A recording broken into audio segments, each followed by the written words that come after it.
আরব উপসাগরের তীরে অবস্থিত ছোট্ট একটি দেশ বাহরাইন। তবে বাহরাইন ও সৌদি আরবের বন্ধুত্ব মধ্যপ্রাচ্যের সবচেয়ে শক্তিশালী ও ঘনিষ্ঠ।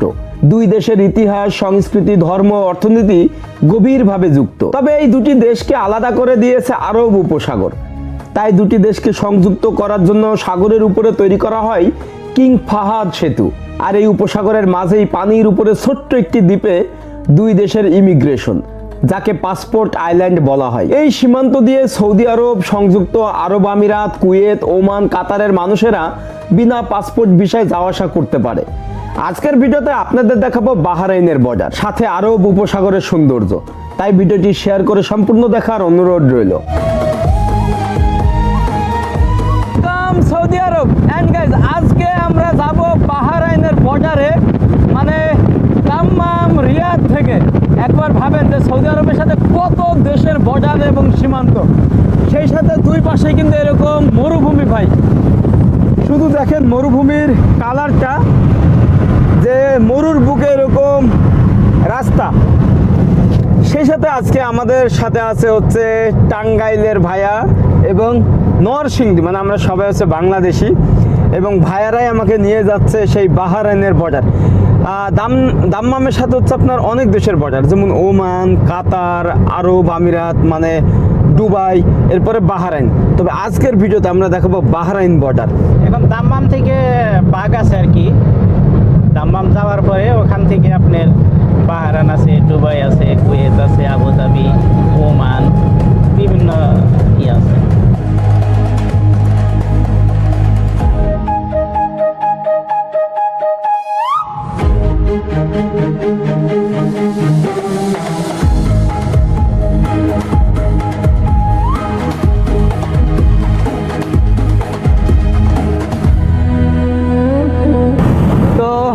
এখন আছি দাম্মাম শহরে।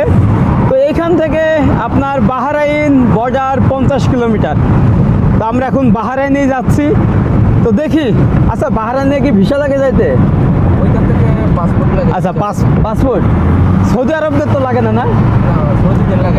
সৌদি যারা লোকাল তাদের কোনো পাসপোর্ট ভিসা লাগে না, হয়তো আমাদের কপিলে ট্রান্সফার লাগে। আচ্ছা, ছুটি লাগে। হয়তো পাসপোর্ট লাগতে পারে সৌদি আরবের, বাট ভিসা লাগে না। আমরা যে দেখবো যে আমাকে ঢুকতে দেয় কিনা বাহরাইন বর্ডারে বা ওদের দেশে। সেই সাথে দেখুন দাম্মাম শহরটা কত সুন্দর, গোছানো, পরিষ্কার, একদম ফাঁকা, খুব একটা ঘন বসতি না। এরকম বিশাল বড় বড় বিল্ডিং, প্রতিটা এরকম টাওয়ার কিন্তু গ্লাসের।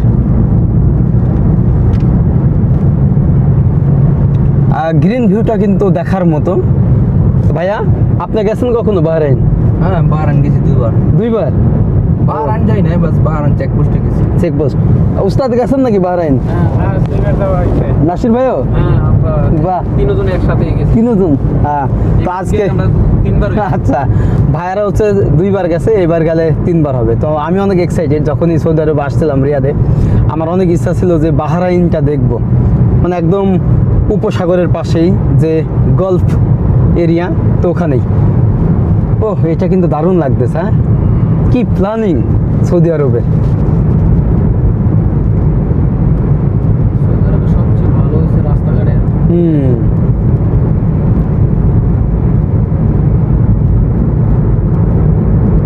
দাম্মাম শহরটাও কিন্তু অনেক গ্রিন ভিউ, একদম মদিনার মতো সবুজ। এখানে খেজুর বাগান, পার্ক এবং ক্রিকেট খেলার মাঠ, এই সবগুলো আছে। আর আমাদের বাংলাদেশের অনেক মানুষ কিন্তু এই দাম্মামে কাজ করেন, অনেক বছর ধরে থাকেন। এই যে এই পাশে কিন্তু খেজুরের গাছ সব। ওই পাশে সমুদ্র। আচ্ছা, ওইদিকে হচ্ছে সমুদ্র। আর অনেক ঠান্ডা কিন্তু।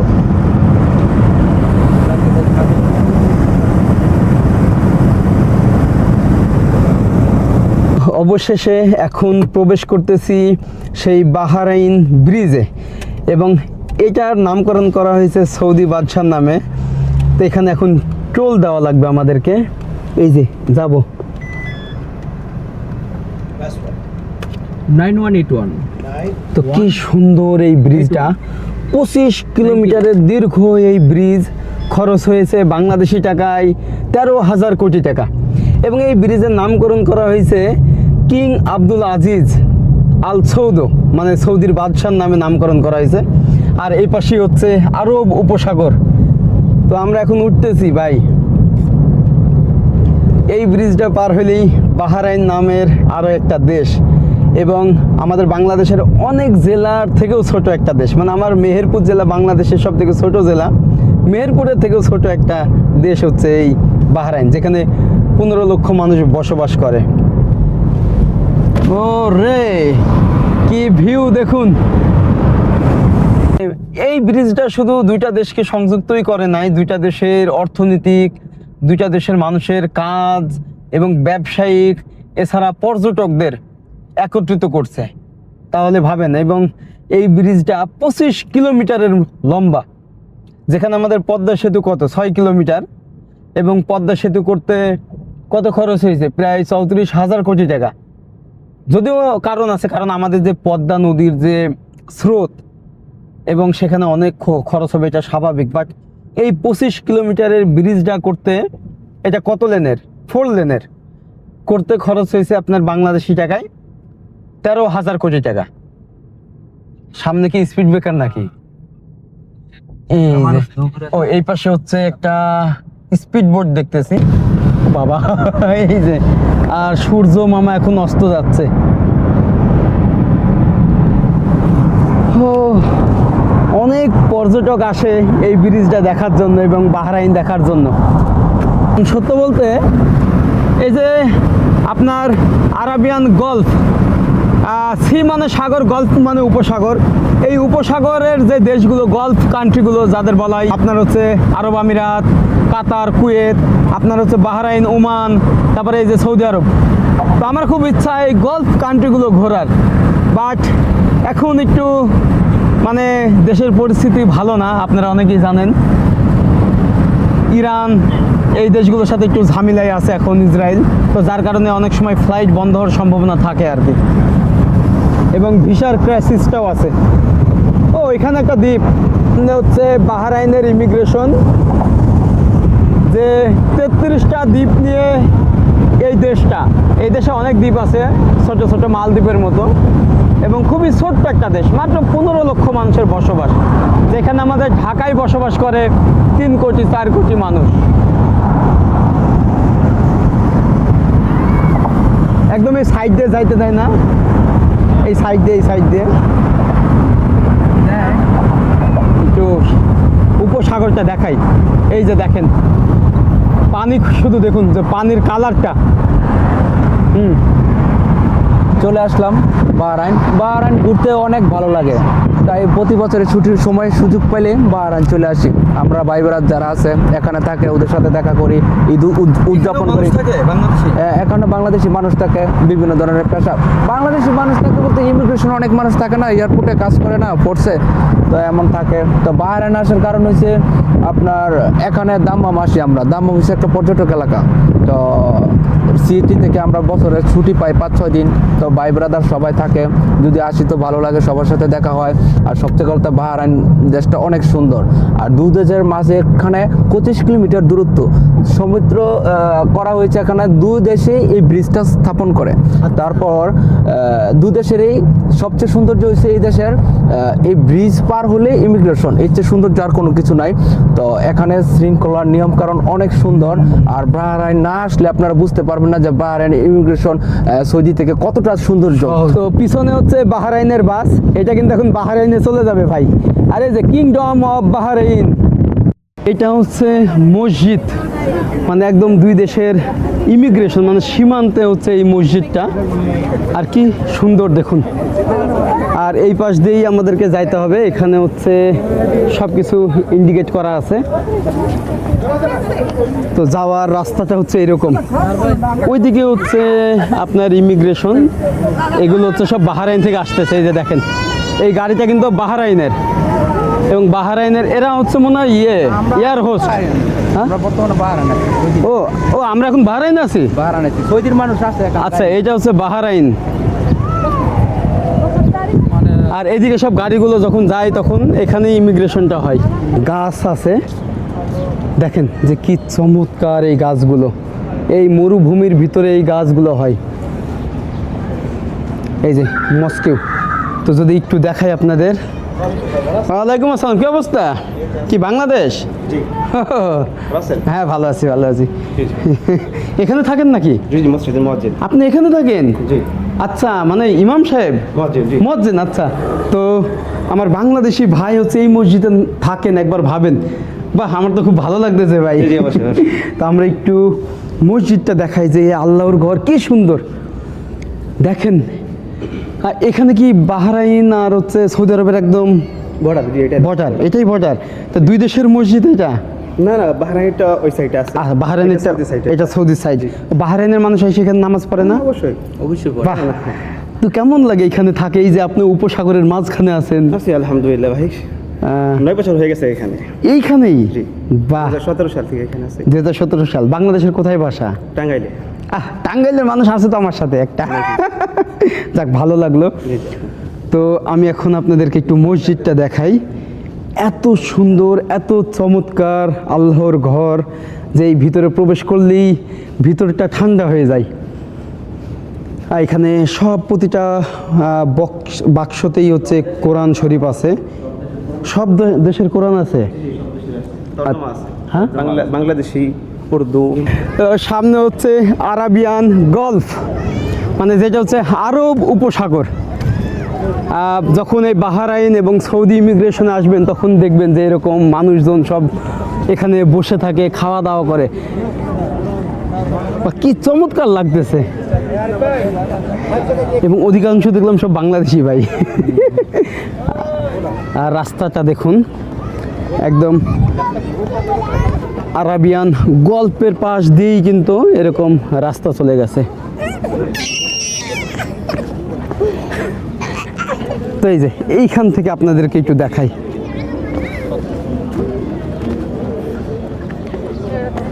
এই যে ওয়াও, বাট এখানে কোনোভাবে সুইমিং করা বা ফিশিং মানে মাছ ধরা কোনো কিছু কিন্তু অ্যালাউ না। কাটা তার দিয়ে দিয়েছে যাতে কেউ নামতে না পারে। অনেক সময় ট্যুরিস্ট এসে নামে। এখানে কিন্তু বাহরাইন থেকেও অনেক মানুষ আসে, তাই না ভাইয়া? বাহরাইন থেকেও আসে, যেহেতু এটা বাহরাইনে পড়ছে, সৌদি থেকে আসে ঘুরতে বেশি। সৌদি থেকে আসে। আর বাহরাইন থেকে আসে। বাহরাইনের পরে তো আর কোনো দেশ নেই, এটা তো একদম দ্বীপে। এটা একটা দ্বীপ কান্ট্রি। আসসালামু আলাইকুম। كله كويس হ্যাঁ, ان شاء الله. কাইফা হালুকা? الحمد لله. মিয়া মিয়া। انت كيف الحال؟ হ্যাঁ, فين انت؟ هندية ولا হিন্দি? নো, বাংলাদেশ। بنجلاديش؟ Yes. ما شاء الله، اخوه بنجلاديش. ميا ميا. মিয়া মিয়া, মিয়া মিয়া, ইয়ামিন। ও আচ্ছা, Yamin. Miya Miya. How are you? ও দেখেন এখানে আসছে ঘুরতে, যে এই বাহরাইনের বর্ডার দেখার জন্য। বাহ, انا هذا شغل بحرين. বাহরাইন? You go? شغل بحرين يجي سعودية كذا. আচ্ছা, মানে ওনারা হচ্ছে বাহরাইনে গেছে বা যাবে, এরকম ওনার ভাষায় বলতেছে। সমুদ্রের মাঝখানে দুই দেশের ইমিগ্রেশন দেখে অবাক হলাম। চারিদিকে আরব উপসাগরের পানির ঢেউ, হিমেল হাওয়া, আর ঠিক মাঝখানে ছোট্ট একটি দ্বীপে ইমিগ্রেশন, যাকে পাসপোর্ট আইল্যান্ড বলে।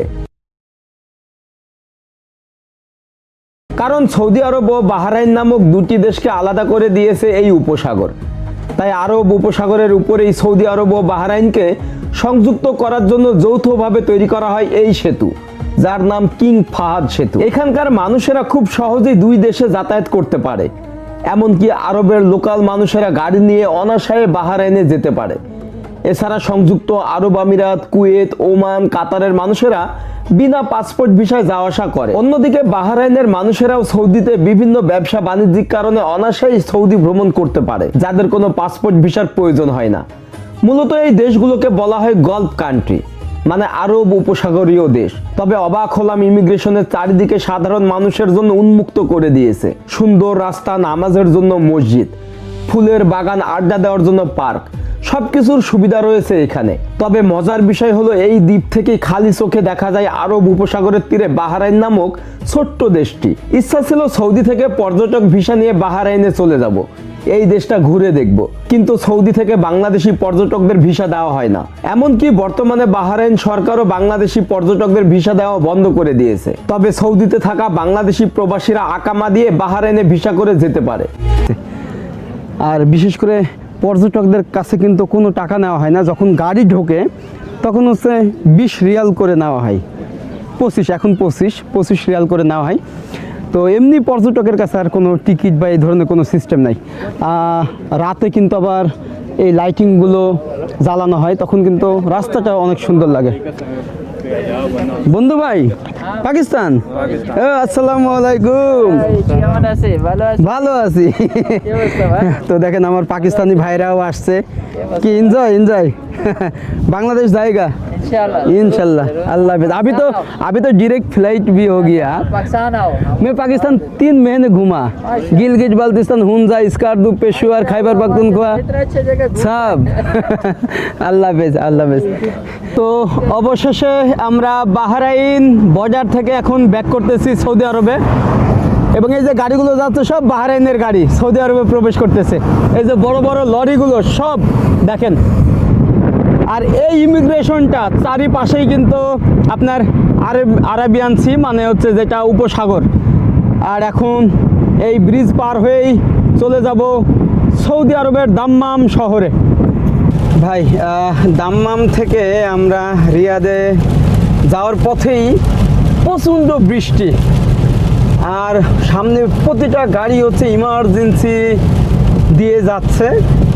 সেই সাথে দেখুন গ্লাসে কিন্তু কিছু দেখা যায় না, এখানে হচ্ছে যে মরুভূমির বালিটা, মানে মনে হচ্ছে বালি বৃষ্টি পড়তেছে। দেখেন গ্লাস কি পরিমাণে নোংরা হয়ে গেছে, আর সামনে সব গাড়ি কিন্তু ইমার্জেন্সি। আর সেই সাথে উস্তাদ ড্রাইভিং করতেছে। অনেক অসুবিধা হচ্ছে না উস্তাদ? সামনে গ্লাসটা কিন্তু পরিষ্কার দেখা যাচ্ছে না,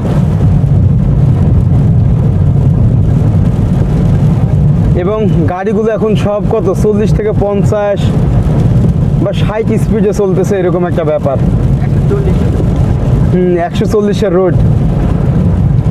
আমি এইরকম বৃষ্টি সৌদি আরবে এতদিন পরে আজ প্রথম দেখলাম, তাও মরুর বুকে। এই যে এই পাশে কিন্তু সব মরুভূমির বালি দেখা যায়, দেখুন। বাট আমি বুঝলাম না, গ্লাস তো একদম ঘোলা হয়ে গেল। হ্যাঁ, তেলের পারমিশন আছে না, তেলের মানে বৃষ্টি হচ্ছে না, হ্যাঁ এটা দাম্মাম তেলের যে একটা ইয়ে আছে না উপরের দিকে, মানে আচ্ছা, এটা কি নাকি বৃষ্টির সাথে নাকি তেলের কোনো একটা, ও এটা তো ভিতরে হচ্ছে এরকম ভিতরে হাওয়া ঢুকছে না। আমরা একটু ইয়ে করে দিই, দেখেন এই যে মরুভূমি সব।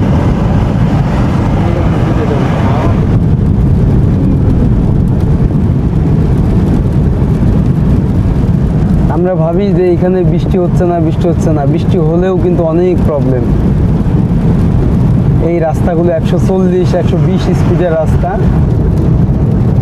তো বিশেষ করে এই বড় গাড়িগুলো কিন্তু আরও স্লো যাচ্ছে, কারণ যখন হচ্ছে দমকা হাওয়া আসতেছে না, আপনাকে এক লেন থেকে আরেক লেনে সিটকে ফেলে দেবে, এরকম একটা ব্যাপার। তো যার কারণে এই ঝড় বৃষ্টিতে আপনাকে আসতে যাইতে হবে। যাই হোক, এই ভিডিওটা শেষ করে দিচ্ছি। সবাই ভালো থাকবেন, সুস্থ থাকবেন, আর আমাদের জন্য দোয়া করবেন। আমাদের বড় ভাই জহিরুল ভাই বলছিল যে আজকে না যাইতে, ওনার কাছে থাকতে, তো ওনাকে বিদায় দিয়ে যখনই শহরের বাইরে আসছে তখনই এরকম বৃষ্টি শুরু। তো একবার তো আমাদের গাড়িকে সেই রকম একটা ধাক্কা দিছে, এই লেন থেকে ওই লেনে চলে গেছিলাম। তো এটাই ভাই, মরুভূমি অঞ্চলে ঝড় বৃষ্টি হলে এরকমই অনেক রিস্ক থাকে। তো আমাদের আস্তে আস্তে যাইতে হবে, এখনও 300 কিলোমিটার বাকি আছে, হয়তো কাল সকালে পৌঁছাবো। দোয়া করবেন, ইনশাল্লাহ নেক্সটে আমরা হচ্ছে রিয়াদ থেকে অন্য কোনো শহরে যাব। আর আজকে সারাদিন ঘোরাঘুরি করলাম, Riyadh to Dammam to Riyadh. দেখা হচ্ছে। আর এটাই আপনাদের দোয়ায় ও ভালোবাসায় এইভাবেই ঘুরতেছি দেশ বিদেশে। ওকে, আল্লাহ হাফেজ।